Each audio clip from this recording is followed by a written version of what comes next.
Wednesday afternoon ശനിയും ഞായറും ലീവായതുകൊണ്ട് മോളെയും കൊണ്ട് ഞങ്ങൾ വെള്ളിയാഴ്ച രാത്രിയിൽ എൻ്റെ വീട്ടിൽ പോയി. അവിടെ ചേച്ചിയും മക്കളും ഒക്കെ ഉണ്ട്. അപ്പോൾ ഞങ്ങൾ പോയിട്ട് ബുധനാഴ്ചയാണ് വന്നത്.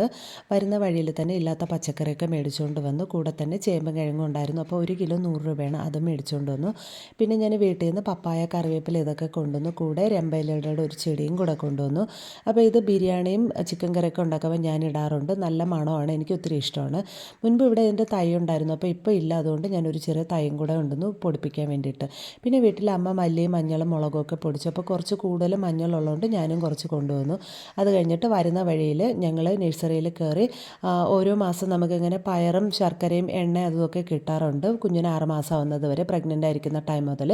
അപ്പോൾ അതൊക്കെ മേടിച്ചുകൊണ്ടുവന്നു. പിന്നെ പച്ചക്കറിയൊക്കെ ഞാൻ അതായത് ബാസ്ക്കറ്റിലും ടിന്നിലും ട്രെയിലും ഒക്കെ അറേഞ്ച് ചെയ്ത് വെച്ചു. എല്ലാം കഴിഞ്ഞതിന് ശേഷം ഞാൻ ഒരു പേപ്പറും കൂടെ ഇങ്ങനെ ഇട്ട് വെക്കാറുണ്ട്, പെട്ടെന്ന് അഴുകി പോകത്തില്ല വെള്ളമൊക്കെ ഇറങ്ങിയിട്ട്.